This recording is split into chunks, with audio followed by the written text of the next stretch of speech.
I want to talk to you today about you're still going to make it.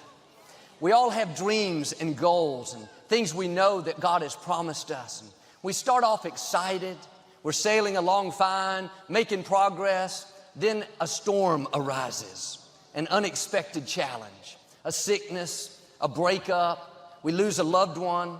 A contract we were counting on doesn't go through. It's easy to get discouraged and think it's never going to happen. But God doesn't promise something and then change His mind. He doesn't put a dream in your heart and then take it back. What He starts, He finishes. You may not see a way, but God hasn't run out of options. We think natural, but God is supernatural. He has ways we've never thought of. And God wouldn't have allowed that storm if it was going to keep you from your destiny.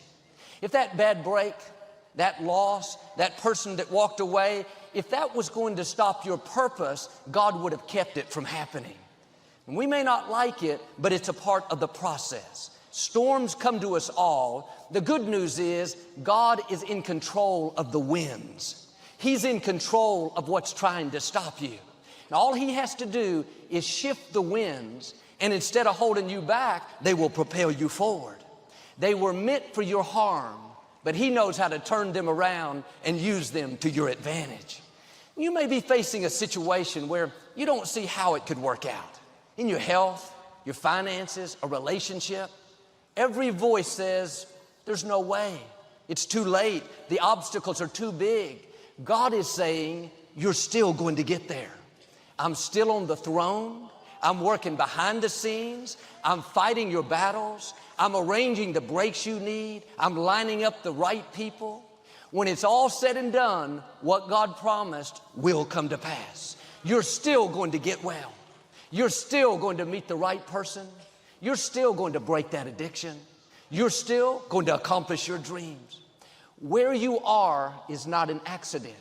God may not have sent the storm, but He is in control of the storm. Here's the test. Will you trust Him when you don't see any sign of things improving? Will you stay in faith when every thought tells you it's never going to work out? This is what the Apostle Paul did. He was a prisoner on a boat headed to Rome. He'd been arrested in Jerusalem for causing a disturbance. Even though he was found not guilty, he had appealed to Caesar. And while they were sailing on this several-month journey, 276 people on board, they encountered a huge storm with hurricane-force winds. The waves were so big, they were battering the boat back and forth. For 14 days, they didn't see the sun nor the stars. The boat was so beat up, it was taking on water. The crew started throwing cargo and supplies overboard. They were despondent. They had quit eating. The scripture says all hope of them being saved was gone. But in the middle of the storm, an angel appeared to Paul. He said in Acts 27, "Don't be afraid, Paul, for you will surely stand before Caesar. And God in His goodness has granted safety to everyone sailing with you." Paul had this promise that he would make it to Rome, but all the circumstances said he would never get there. Everywhere he looked, the winds, the waves, the crew said he wasn't going to make it. He could have thought, God, I must have heard you wrong. You said I would stand before Caesar, but I'm in a sinking boat in the middle of the ocean, stuck in a hurricane. Sometimes what God promises looks just the opposite of what we see. God, you said I was going to get well. All I see is sickness. You said I would lend and not borrow, but I see debt, lack, struggle. You said my children would be mighty in the land, but I see addictions, compromise. Here's the key. You can't be moved by what you see. You have to be moved by what you know. Don't let that storm talk you out of what God promised.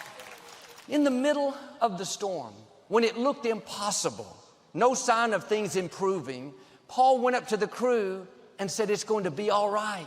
Get something to eat. God promised that I would not only stand before Caesar, but that all of your lives would be spared. The next verse is the key. He said, and I believe it will be just as God said. See, God can make all these promises, but if we don't take the next step and say like Paul, God, I believe what you promised me will come to pass, then the promises won't do any good. We have to mix faith with them. When Paul told the crew that their lives were going to be spared, no doubt waves were splashing him in the face. Wind so strong, almost knocking him down, had to hold on to the boat. It had been this way for 2 weeks. He could have been depressed like the rest of them, complaining. Instead, he was talking about what God promised.